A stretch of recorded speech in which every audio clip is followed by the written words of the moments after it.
Hello बच्चों। पिछले video में हम लोगों ने थीटा वैलेंसी ऑफ कार्बन की बात की थी कि कार्बन की वैलेंसी कितनी होती है। तो उस वीडियो में हमने ये बताया कि थीटा वैलेंसी मतलब कार्बन 4 बॉन्ड बनाता है और किस किस तरह का बॉन्ड वो 4 बनाता है उस पर हमने चर्चा किया। उसके बाद हमने कहा था कि अब थीटा वैलेंसी ऑफ कार्बन के बाद आपको हाइड्रोकार्बन के बारे में बताएंगे। लेकिन उस वीडियो में बहुत सारे कमेंट्स आए थे कि सर ये जो कार्बन होता है वह सहसंयोजक बंध क्यों बनाता है, कोवालेंट बॉन्ड क्यों बनाता है। बॉन्ड बनाने के और भी सारे मेथड होते हैं, ठीक है। तो उस प्रश्न का उत्तर हम देने का प्रयास करेंगे। मुख्य प्रश्न रहेगा वो कि कार्बन सहसंयोजक बंध क्यों बनाता है, ठीक है बच्चों। तो कार्बन सहसंयोजक बंध क्यों बनाता है, इस मुख्य प्रश्न को समझने के लिए आपको कुछ छोटी छोटी चीज़ें आपको पता होनी चाहिए, तब तो उसको समझ पाएंगे, ठीक है। तो जो एकदम एग्जैक्ट वही जानना चाहते हैं कि क्यों सहसंयोजक बंध बनाता है कार्बन, वो वीडियो के लास्ट में चले जाएं। लेकिन जो लोग शुरू से समझना चाहते हैं तो ये वीडियो यहाँ से देख सकते हैं, ठीक है बच्चों। हम कहानी कहाँ से स्टार्ट करेंगे बच्चों, हम लोग बात करेंगे इलेक्ट्रॉनिक कॉन्फ़िगरेशन से, इलेक्ट्रॉनिक विन्यास से। इलेक्ट्रॉनिक विन्यास के बारे में बच्चों आप लोगों को पहले से थोड़ा बहुत आइडिया होगा ही होगा, लेकिन फिर भी हम सोचते हैं कि इसको भी साथ साथ में कवर करते चलें, ठीक है। जैसे कि इलेक्ट्रॉनिक विन्यास क्या होता है, अब इसको थोड़ा समझते हैं। हम लोग जानते हैं कि कोई भी एटम होता है, ठीक है, कोई भी एटम है तो एटम के अंदर सेल होता है। नहीं जानते जानिएगा बच्चों, क्योंकि हम लोग ये बात पता है कि एटम के अंदर इलेक्ट्रॉन रहते हैं, लेकिन इलेक्ट्रॉन किस तरह से उसके अंदर होते हैं, किस तरह से वितरित होते हैं, उसी को इलेक्ट्रॉनिक कॉन्फ़िगरेशन बोलते हैं, ठीक है। तो इलेक्ट्रॉनिक कॉन्फ़िगरेशन को समझने के लिए आपको ये छोटी छोटी बारीकी आपको ध्यान देना पड़ेगा। देखिएगा कैसे। हम लोग जानते हैं कि एटम के अंदर सेल होता है जिसे कोश बोलते हैं, और कोश के अंदर उपकोश जिसे सबसेल यहाँ पर लिखा गया है। एटम के अंदर सेल, सेल के अंदर सबसेल, और प्रत्येक सबसेल के अपने ऑर्बिटल्स होते हैं, प्रत्येक सबसेल के ऑर्बिटल होते हैं। उस ऑर्बिटल्स में क्या होता है, इलेक्ट्रॉन, ठीक है। जैसे सेल को जनरली हम लोग KLMNC डिनोट करते हैं। ये जो बच्चों सबसेल होता है, सबसेल 4 प्रकार का होता है, S, P, D and F, ठीक है। ये 4 प्रकार का सबसेल होता है। जैसे हमने कहा कि सबसेल के अपने खुद के ऑर्बिटल होते हैं। जैसे अगर यस सबसेल है बच्चों तो उसका एक ऑर्बिटल होता है। जैसे मैं एक बॉक्स बनाकर यहाँ पर डिनोट किया हूँ, सबसेल यस का एक ऑर्बिटल होता है। P सबसेल का 3 ऑर्बिटल्स होते हैं, और D सबसेल का 5 ऑर्बिटल्स होते हैं, और F सबसेल का 7 ऑर्बिटल्स होते हैं, 7 ऑर्बिटल होते हैं। और एक बात ध्यान देना, एक ऑर्बिटल में बच्चों, एक ऑर्बिटल में हम मैक्सिमम 2 इलेक्ट्रॉन भर सकते हैं। एक ऑर्बिटल में 2 इलेक्ट्रॉन भर सकते हैं, वो भी विपरीत स्पिन के भर सकते हैं बच्चों। तो इस हिसाब से अगर बच्चों देखा जाए तो यस का एक ऑर्बिटल, तो इसमें 2 इलेक्ट्रॉन भर सकते हैं। P का 3 ऑर्बिटल, इसमें हम 6 इलेक्ट्रॉन भर सकते हैं। D में ज़रा देखिए, D के 5 ऑर्बिटल, तो 1 2 3 4 5 6 7 8 9 10 इलेक्ट्रॉन भर सकते हैं। F में 7 ऑर्बिटल है तो 7 दूना की 14 इलेक्ट्रॉन भर सकते हैं। कैसे भरेंगे, 1 2 3 4 5 6 7 8 9 10 11 12 13 एंड 14, तो 14 इलेक्ट्रॉन। तो इस बात इलेक्ट्रॉनिक कॉन्फ़िगरेशन को करने के लिए आपको यस में कितने इलेक्ट्रॉन मैक्सिमम भर सकते हैं, नंबर्स ऑफ इलेक्ट्रॉन 2। P में कितना मैक्सिमम भर सकते हैं, 6। D में मैक्सिमम कितना भर सकते हैं, 10। F में मैक्सिमम कितना भर सकते हैं, 14। तो ये मैक्सिमम किस सबसेल में कितना इलेक्ट्रॉन रहेगा मैक्सिमम, इस बात को यहाँ पर हमने बताया, ठीक है। यस में देखिए, यहाँ पर यह बात हो कि यस में मैक्सिमम 2 भरेंगे, P में मैक्सिमम 6 भरेंगे, D में मैक्सिमम 10 भरेंगे, और F में मैक्सिमम 14 भरेंगे। इससे कम भी भर सकते हैं, इलेक्ट्रॉन के हिसाब से भर लेंगे, लेकिन इससे ज़्यादा इसमें नहीं भर सकते। फिर उसके बाद हमने कहा कि जैसे मान लीजिए कोष है, पहला कोष, दूसरा कोष, तीसरा कोष, चौथा कोष। तो बच्चों जानिएगा, पहले कोष में एक सबसेल होता है, वो भी यस का। दूसरे कोष में 2 सबसेल होता है, एक यस का और एक पी का। तीसरे कोष में 3 सबसेल होता है, यस, पी एंड डी का। और चौथे कोष में 4 उपकोष होता है, yes, P, D and F का होता है। ठीक है, तो चौथे कोष में 4 सबसेल होते हैं, yes, P, D and F. ठीक है, कैसे डिनोट करेंगे इस बात को जरा ध्यान देना।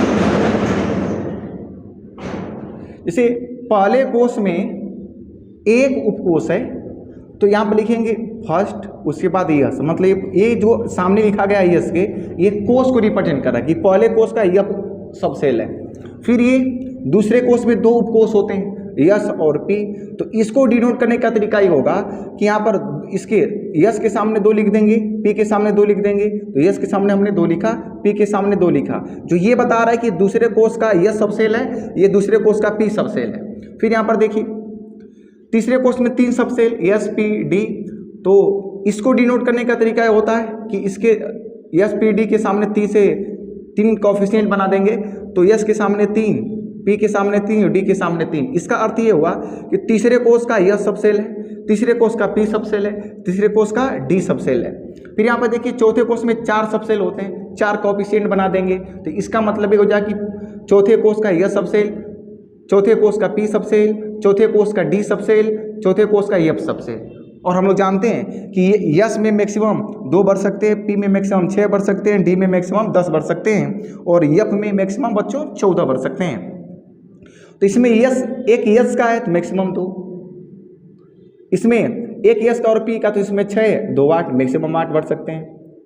तीसरे कोष में ज़रा देखिए, इसमें 2, इसमें 6, इसमें 10, 10, 6, 16, 2 18, 18 इलेक्ट्रॉन बढ़ सकते हैं मैक्सिमम। यहाँ पर जरा देखिए 6, यहाँ पर देखिए 6, इसमें 2, इसमें 10, 10, 6, 16, 16, 2 18, और 18 और यहाँ कितना हो गया 14, क्योंकि एफ में 14 बढ़ सकते हैं, तो 32 हो गया। तो ये हो गया कितना, किस सबसेल में कितना मैक्सिमम इलेक्ट्रॉन बढ़ सकते हैं, ये चीज़ें हुई। जैसे पहले कोष में मैक्सिमम 2, दूसरे कोष में मैक्सिमम 8, तीसरे कोष में मैक्सिमम 18, और चौथे कोष में मैक्सिमम 32 इलेक्ट्रॉन बढ़ सकते हैं। ठीक है, लेकिन जब इलेक्ट्रॉन का भराव करेंगे तो ऐसे क्रमशः नहीं बढ़ते हैं। ठीक है, हम इस आर्डर को फॉलो करते हैं। देखिए यहाँ पर मैं आर्डर लिखा हूँ, ठीक है, इस आर्डर का फॉलो करते हैं। 1s, 2s, 2p, 3s, 3p, 4s, 3d, 4p, 5s, 4d, 5p, 6s। इस आर्डर को फॉलो करते हुए हम लोग इलेक्ट्रॉन क्रमशः भरेंगे, जितने भी इलेक्ट्रॉन रहेंगे क्रमशः भर देंगे। ये आर्डर कहाँ से बना है, एक टॉपिक इसका अलग है जो इस वीडियो में एक्सप्लेन करना मुश्किल है।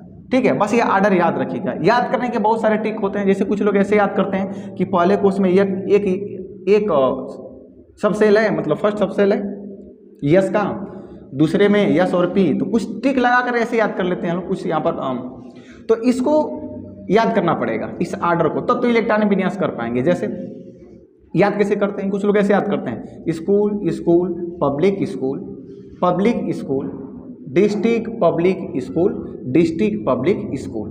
रिपीट कर रहा हूँ, school school, public school, public school, district public school, district public school. इस तरह से याद करके वो अपना इलेक्ट्रॉनिक विन्यास कर लेते हैं। तो मेरा मुख्य प्रश्न तो ये नहीं था कि इलेक्ट्रॉनिक विन्यास कैसे करते हैं, लेकिन मुझे वहां तक जाने के लिए ये बताना मुझे जरूरी था कि इलेक्ट्रॉनिक विन्यास कैसे किया जाता है। इस तरह से इलेक्ट्रॉनिक विन्यास करेंगे। ठीक है, तो ये कुछ इलेक्ट्रॉनिक्स विन्यास के बारे में जो कि हमने बताया, जिनको पता नहीं था उनको यहाँ से वो देख सकते हैं।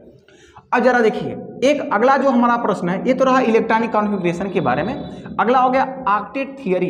ये ऑक्टेट थियरी क्या होता है, तो देखिएगा बच्चों, हम लोग जानते हैं कि बहुत सारे परमाणु होते हैं, पीरियोडिक टेबल में हम लोग पढ़े होंगे, बहुत सारे परमाणु होते हैं, 118 कंसीडर किए गए हैं। समस्थानिकों को अभी छोड़ दिया जाए तो लगभग 118 यहाँ पर है। तो ऑक्टेट थियरी के अनुसार, अब ऑक्टेट थियरी क्या, इसको समझना है बच्चों। ऑक्टेट थियरी के अनुसार वे परमाणु अस्थायी परमाणु होते हैं जिनके बाह्यतम कोष में 8 इलेक्ट्रॉन पाए जाते हैं। देखिए, वे परमाणु अस्थायी होते हैं जिनके बाह्यतम कोष में 8 इलेक्ट्रॉन होते हैं, वो स्टेबल होते हैं। ठीक है, मतलब इसका अर्थ ये हुआ कि परमाणुओं में कुछ परमाणु अस्थायी होते हैं और कुछ अस्थायी होते हैं। ठीक है।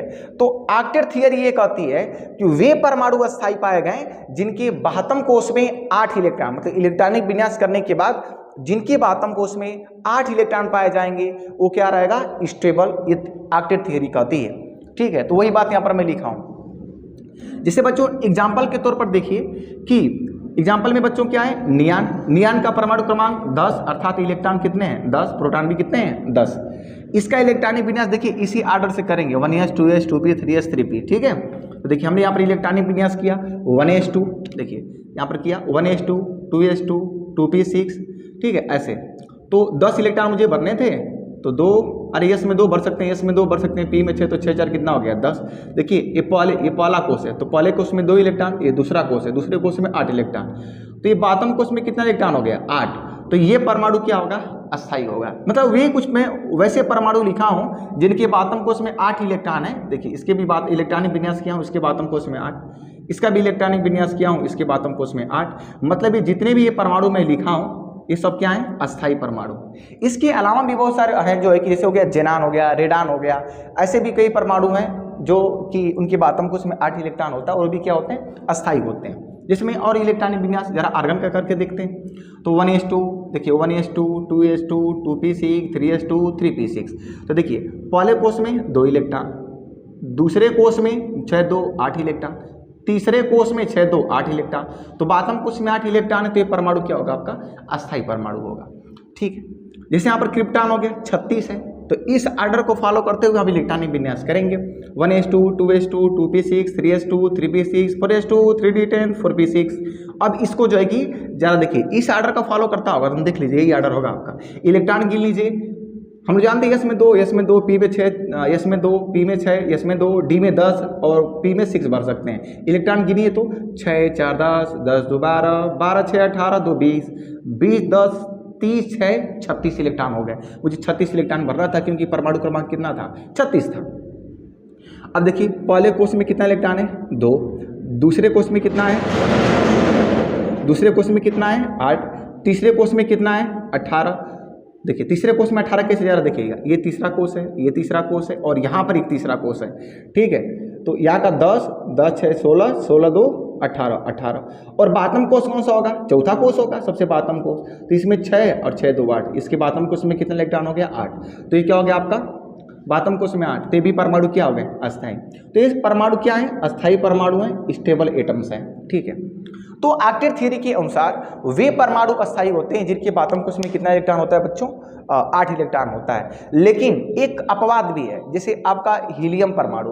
हीलियम परमाणु जो है कि ऑक्टेट थ्योरी का अपवाद है, क्योंकि एक ऐसा परमाणु है जिसके बातम कोष में 8 इलेक्ट्रॉन नहीं है बल्कि 2 इलेक्ट्रॉन है, लेकिन 2 इलेक्ट्रॉन है फिर भी ये क्या होता है, स्टेबल होता है। ठीक है, तो ये अपवाद के रूप में याद रखेंगे, ऑक्टेट थ्योरी का क्या हो गया अपवाद।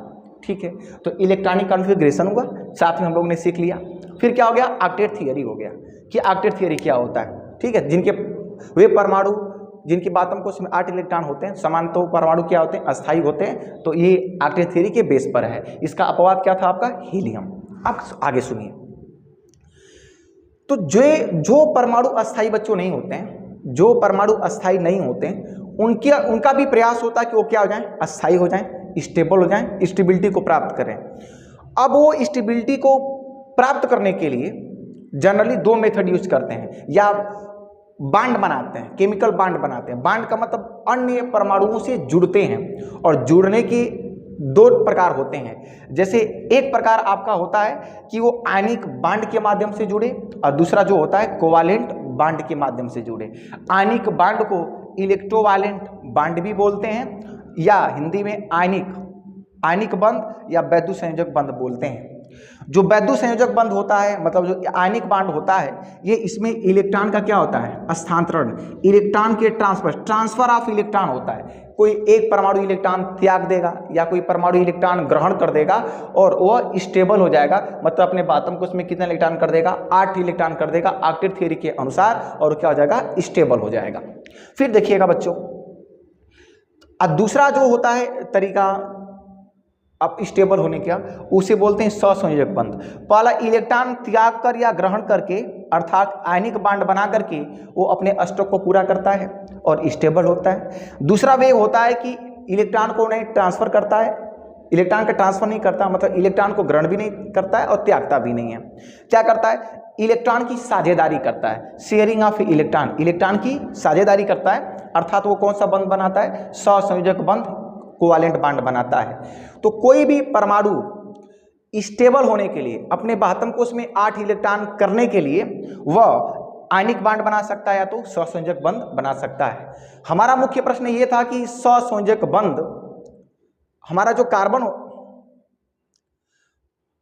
हम लोगों का मुख्य प्रश्न ये था कि जो कार्बन होता है वह सहसंयोजक बंध क्यों बनाता है? वो आयनिक बॉन्ड नहीं बनाता बल्कि क्या बनाता है? सहसंयोजक बंध बनाता है, ऐसा क्यों है? तो चलिए बच्चों अब उस प्रश्न की तरफ चलते हैं कि चलते हैं उस प्रश्न की तरफ जो हमारा मुख्य प्रश्न है। ठीक है, तो बच्चों अब इसे हम लोग देखते हैं कि कार्बन सहसंयोजक बंध क्यों बनाता है। ठीक है, तो चलिए कार्बन की बात करें हम लोग। जैसे विद्यार्थियों, कार्बन का परमाणु क्रमांक 6, अगर हम इसका बच्चों इलेक्ट्रॉनिक विन्यास करें तो हो जाएगा आपका 1s2 2s2 और 2p कितना हो गया? 2। ठीक है, अगर इसमें हम लोग देखें पहले कोष में कितना इलेक्ट्रॉन है, तो पहले कोष में 2 इलेक्ट्रॉन, दूसरे कोष में अगर देखेंगे तो 2 2 4 इलेक्ट्रॉन। अब देखिए तो कार्बन का जो है कि कार्बन के बाह्यतम कोष में कितने इलेक्ट्रॉन है? 4। ऑक्टेट थियरी के अनुसार बच्चों ये अपना अष्टक पूरा करने के लिए, मतलब 8 इलेक्ट्रॉन करने के लिए अभी कितने इलेक्ट्रॉन की आवश्यकता है? 4 इलेक्ट्रॉन की आवश्यकता है। ठीक है, तो यहाँ पर अभी अपना अस्थायित्व प्राप्त करने के लिए अब यहाँ से 2 वे कर सकता है, मतलब 2 तरीका अपना सकता है कार्बन। क्या?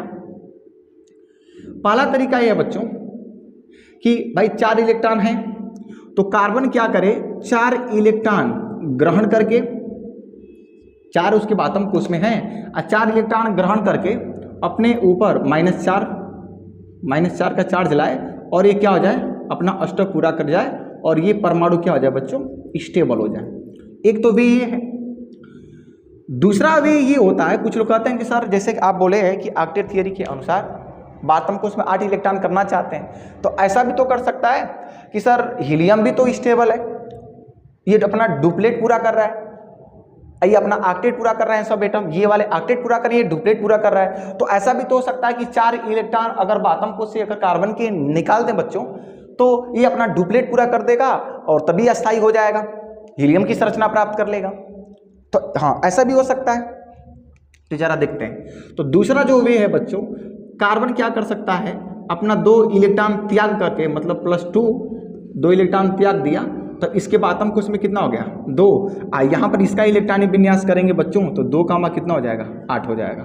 ठीक है, तो यहाँ पर अपना ये अष्टक पूरा किया, यहाँ पर ये अपना ऑक्टेट पूरा किया, ऑक्टेट, और यहाँ पर अपना क्या पूरा किया? डुप्लेट पूरा किया।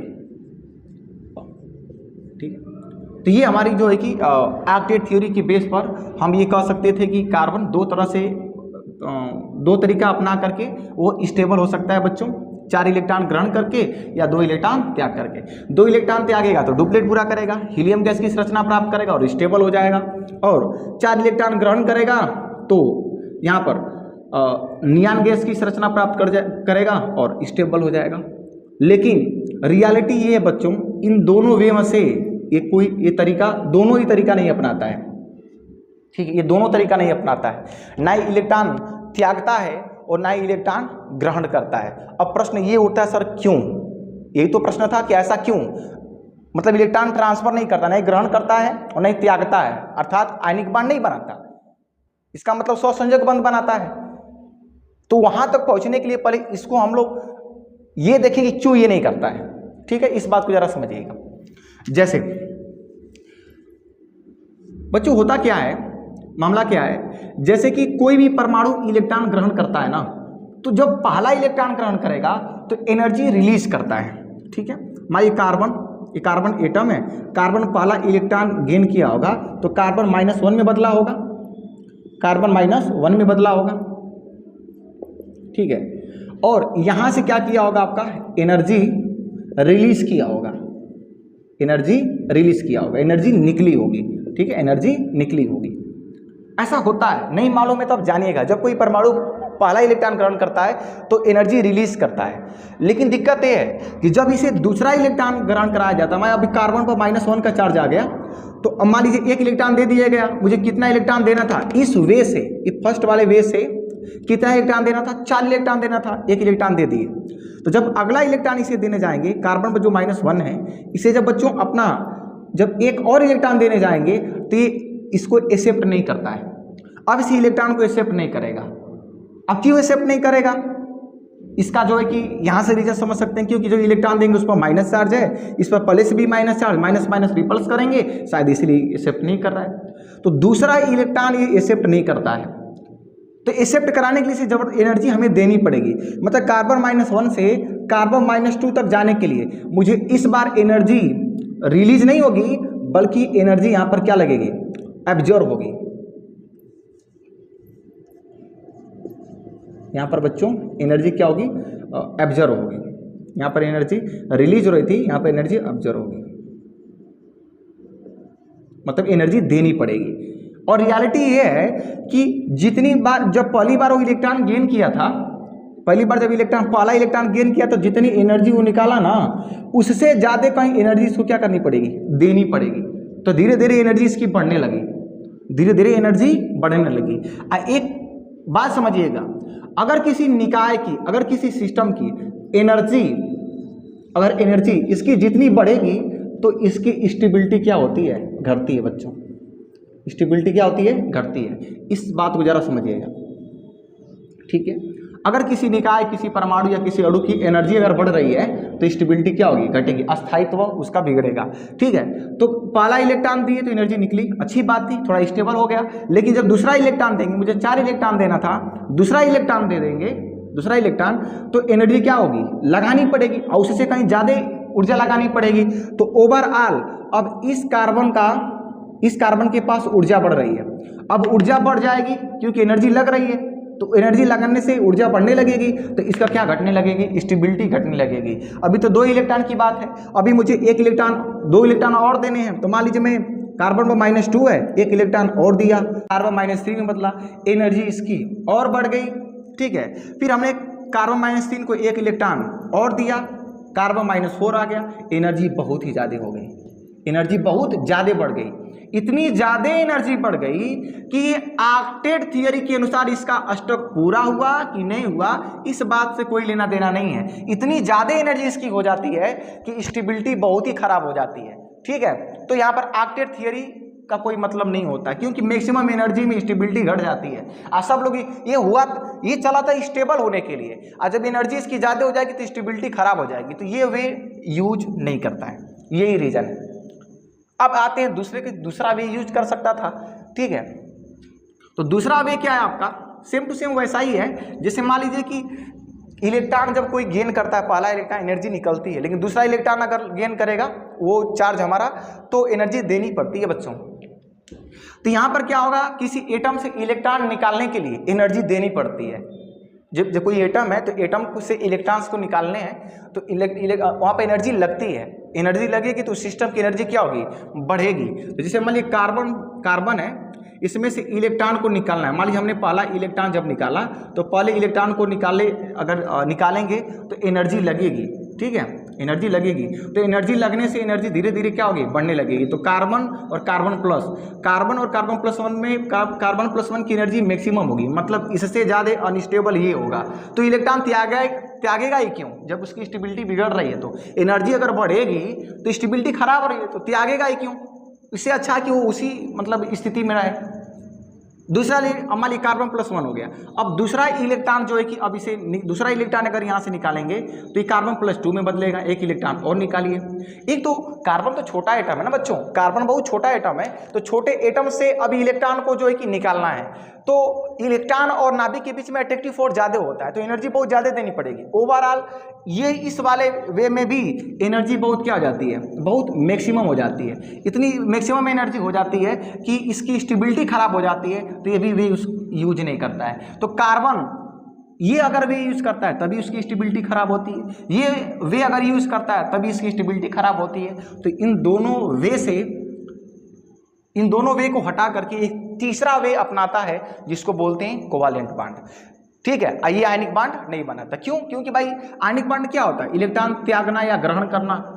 इलेक्ट्रॉन त्याग कर या ग्रहण करके जो बांड बनता है आयनिक बांड बनता है। तो इसमें क्या कर रहा था? त्याग रहा था, इसमें ग्रहण कर रहा था। तो इन दोनों वे को यूज नहीं करता। हमने रीजन बताया कि क्यों ऐसा नहीं होता, क्यों ऐसा होता है।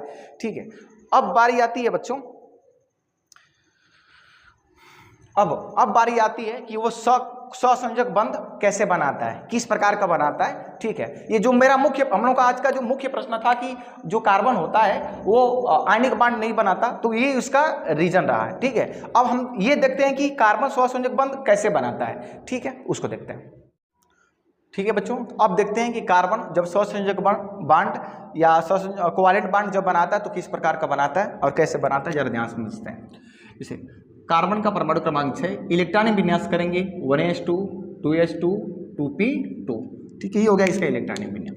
हम लोग जानते हैं कि S सबसेल का एक ऑर्बिटल होता है, P सबसेल का 3 ऑर्बिटल होता है। ठीक है बच्चों, S में देख रहे हैं 2 इलेक्ट्रॉन, तो 2 इलेक्ट्रॉन इससे भर लीजिए। P में कितने इलेक्ट्रॉन है? 2 इलेक्ट्रॉन है। ठीक है, एक बात और समझिएगा, ये आपका बातम कोष है। ठीक है, बातम कोष में S सबसेल में 2 इलेक्ट्रॉन है। जब पर ऑर्बिटल में, किसी पर ऑर्बिटल में अगर 2 इलेक्ट्रॉन है ना तो उसको पेयर इलेक्ट्रॉन बोलते हैं, मतलब जोड़ा वाला इलेक्ट्रॉन। तो पेयर इलेक्ट्रॉन की संख्या कितनी है? 1, तो पेयर इलेक्ट्रॉन हो गया। और यहाँ पर देखिए अनपेयर इलेक्ट्रॉन की संख्या कितनी है, मतलब पर ऑर्बिटल में अनपेयर इलेक्ट्रॉन।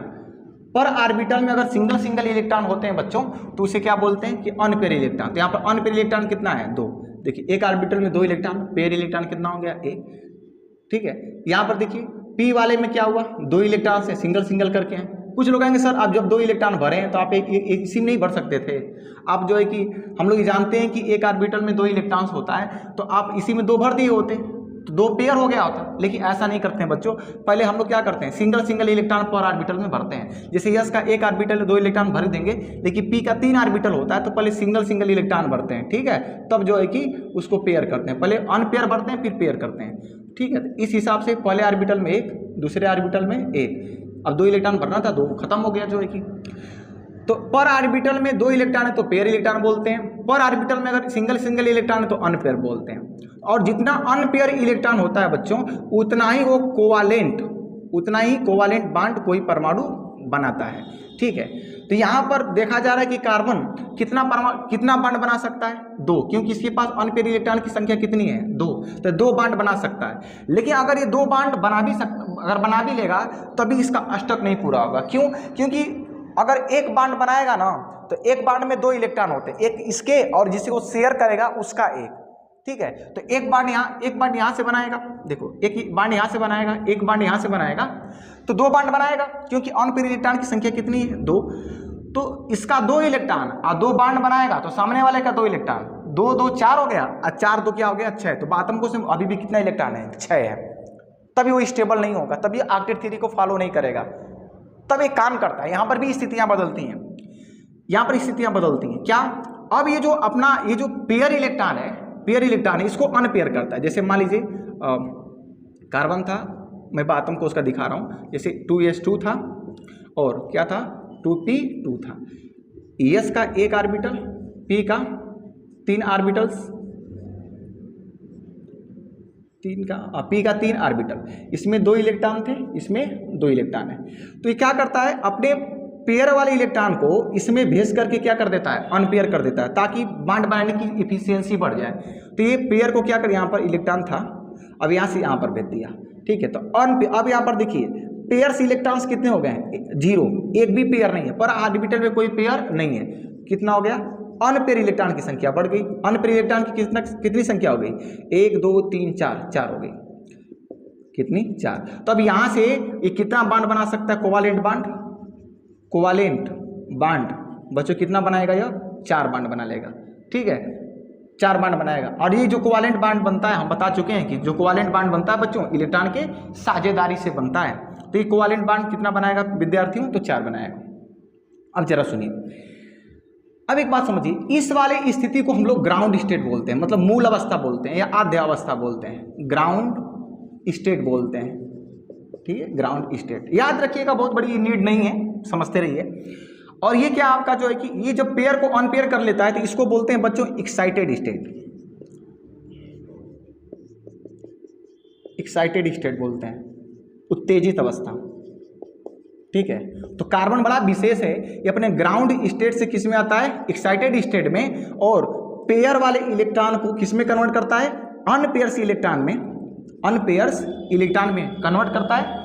उसके बाद कितना बांड बनाता है, 4 कोवालेंट बांड बनाता है। ठीक है, तो इस तरह से जो है कि कार्बन की ये विशेषता थी कि कार्बन आयनिक बांड नहीं बनाता बल्कि कौन सा बांड बनाता है, कोवालेंट बांड बनाता है। मैं ऐसा करता हूँ आप लोग बहुत अच्छी तरह समझ में आया होगा।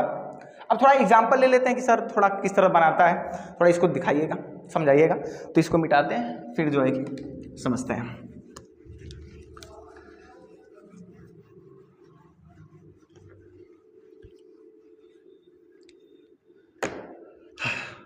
अब बच्चों देखते हैं कि किस तरह से वो बांड बनाता है। हम लोग जानते हैं कि कार्बन अपने पेयर इलेक्ट्रॉन को पहले अनपेयर करता है, पहले 2 इलेक्ट्रॉन अनपेयर थे, बाद में 4 करता है और 4 बांड बनाता है। ठीक है, तो बातम कोष में जितने अनपेयर इलेक्ट्रॉन होते हैं विद्यार्थियों, बिल्कुल ध्यान से लाइन समझिएगा, किसी परमाणु के बातम कोष में जितने अनपेयर इलेक्ट्रॉन होते हैं उसको डॉट डॉट से हम लोग दर्शाते हैं। जैसे कार्बन के बातम कोष में कितने अनपेयर इलेक्ट्रॉन थे, ग्राउंड स्टेट में तो 2 थे और एक्साइटेड स्टेट में कितने हो गए, 4। क्यों ऐसा किया, क्योंकि ग्राउंड स्टेट में रहेगा तो 2 बांड बनाने के बाद भी स्टेबल नहीं होगा, क्योंकि बातम कोष में 6 इलेक्ट्रॉन हो पाएगा। तो ग्राउंड स्टेट से किस में आया, एक्साइटेड स्टेट में, और बातम कोष में कितना इलेक्ट्रॉन किया, 4 अनपेयर इलेक्ट्रॉन किया, तो 4 बांड बनाएगा। तो 4 इलेक्ट्रॉन खुद का और जो सामने वाले से शेयर करेगा 4 बांड, वहां से 4 इलेक्ट्रॉन वहां से मिलेगा, तो 4 4 8 हो जाएगा जो है कि, तो अपना अष्टक पूरा कर लेगा और स्टेबल हो जाएगा। तो हम लोग करते हैं क्या है विद्यार्थियों, कार्बन के पास बातम कोष में 4 अनपेयर इलेक्ट्रॉन होते हैं, ठीक है, एक्साइटेड स्टेट में। तो उस 4 अनपेयर इलेक्ट्रॉन को हम लोग डॉट से रिप्रेजेंट करते हैं, ऐसे डॉट से रिप्रेजेंट कर सकते हैं, ऐसे रिप्रेजेंट करते हैं। कहीं पर भी कर सकते हैं, मैं यहाँ पर भाई ले लिया हूँ अलग अलग, चाहेंगे तो आप ऐसे भी कर दीजिए, यहाँ पर ऐसे कर दीजिए, या कार्बन को जो है कि यहाँ पर 3 कर दीजिए, यहाँ पर 1 कर दीजिए, ठीक है, कुछ भी कर लीजिए, या ऐसे भी कर दीजिए,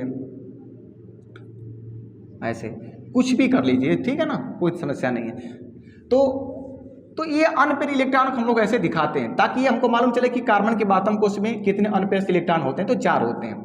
ठीक है, तो 4 बांड बनाएगा। वे परमाणु जो सिंगल बांड बनाते हैं वो कार्बन से बना लेंगे, चाहे डबल बांड बनाते हैं कार्बन से बना लेंगे। देखिए कैसे, अब कार्बन मान लीजिए हाइड्रोजन से बांड बनाया, तो हाइड्रोजन की बातम कोष में भी कितना इलेक्ट्रॉन होता है, 1। जरा इसको भी समझिएगा, हाइड्रोजन का परमाणु क्रमांक होता कितना है, 1। इसका इलेक्ट्रॉन विन्यास करेंगे 1s1, तो इसके बातम कोष में कितना इलेक्ट्रॉन है, 1। तो ये क्या करता है, हाइड्रोजन डुप्लेट अपना पूरा करता है, हाइड्रोजन डुप्लेट पूरा करता है। डुप्लेट मतलब किसकी संरचना प्राप्त करता है, हीलियम गैस की संरचना प्राप्त करता है। तो इसे 1 इलेक्ट्रॉन की जरूरत है, तो 1 इलेक्ट्रॉन के ये भी क्या करता है बच्चों, शेयरिंग करता है। तो 1 इलेक्ट्रॉन शेयरिंग करेगा किस तरह से, अब यहाँ पर हम देख पा रहे हैं कि हाइड्रोजन के बातम कोष में यस में 1 इलेक्ट्रॉन है, तो यहाँ पर बोल सकते हैं कि बच्चों अनपेयर इलेक्ट्रॉन की संख्या कितनी है, 1 है। तो अनपेयर इलेक्ट्रॉन की संख्या 1 है, तो अब हाइड्रोजन भी कितना बांड बनाएगा, 1 बांड बनाएगा। तो हो सकता है कि हाइड्रोजन इससे बांड बना ले, इसका 1 इलेक्ट्रॉन, हाइड्रोजन यहाँ से इसका 1 इलेक्ट्रॉन अनपेयर, फिर यहाँ पे 1 इलेक्ट्रॉन, यहाँ पर 1 इलेक्ट्रॉन, ठीक है, ऐसे। तो ये कार्बन जो है कि हाइड्रोजन से बांड बनाया, ऐसे करके ये बांड बना लिया, ठीक है। अब देखिए यहाँ पर कार्बन की बैलेंसी पूरी हो गई, ठीक है। 4 इलेक्ट्रॉन इसका खुद का, जिससे शेयर किया उसका 4 हो गया, तो 2 2 4 2 6 2 8। तो इस तरह से कार्बन, ठीक है, इलेक्ट्रॉन को शेयरिंग किया हाइड्रोजन से और अपना अष्टक पूरा किया। और डुप्लेट किसका पूरा हो गया, हाइड्रोजन का भी डुप्लेट पूरा हो गया। जरा देखिए इस तरह से हाइड्रोजन का क्या पूरा हो गया, डुप्लेट पूरा हो गया। इस तरह का जो ये बांड बनता है ये शेयरिंग वाला बांड है, शेयर किया ना बांड को, शेयरिंग ऑफ इलेक्ट्रॉन, इलेक्ट्रॉन को शेयर किया, ठीक है, इलेक्ट्रॉन को शेयर किया। तो शेयरिंग ऑफ इलेक्ट्रॉन को हम लोग बोलते हैं कोवालेंट बांड। क्या बोलते हैं बच्चों, कोवालेंट बांड बोलते हैं, सहसंयोजक बंध बोलते हैं, ठीक है। बहुत सारे ऐसे होगा, जैसे मान लीजिए कार्बन की बातें चल रही हैं तो कार्बन का और भी बहुत सारा हो सकता है। कार्बन ऐसा भी हो सकता है कि ऑक्सीजन से भी बना सकता है, कोई दिक्कत नहीं, ऑक्सीजन से बना सकता है, हाइड्रोजन से बना सकता है, कार्बन से भी बना सकता है। देखिए मान लीजिए कार्बन है तो कार्बन से वो डबल बांड भी बना सकता है, कार्बन से सिंगल बांड भी बना सकता है, कार्बन से ट्रिपल बांड भी बना सकता है, कोई भी स्थिति हो सकती है, ठीक है। तो कार्बन से यहाँ पर मान लीजिए डबल बांड बनाया यहाँ से, यहाँ पर सिंगल बॉन्ड बनाया, यहाँ पर ट्रिपल बॉन्ड बना लिया, ठीक है। 2 2 4 2 6, तो 6 इसका देखिए 2 2 4 2 6, एक बचा हुआ है तो किसे बना लेगा, हाइड्रोजन से। इसका अष्टक पूरा हो गया, देखिए इस कार्बन का अष्टक पूरा हो गया, 2 2 4 2 6 2 8, कोई दिक्कत वाली बात नहीं। इसका डुप्लीट पूरा हो गया, इस कार्बन का देखिए 2 2 4 2 6, बाकी बची वाली से किसी पूरी होगी, हाइड्रोजन से पूरी होगी, जो मैं बता चुका हूँ। अब कार्बन यहाँ पर 4 बॉन्ड बनाएगा, खुद कार्बन से बनाया, बाकी किससे बना लेगा, हाइड्रोजन से बना लेगा। इसको हम पिछले पहले वाले वीडियो में बात किए हैं। अब यहाँ कार्बन से डबल बॉन्ड बनाया, बची वैलेंसी हाइड्रोजन से पूरी होगी बच्चों, किससे पूरी होगी, हाइड्रोजन से पूरी होगी।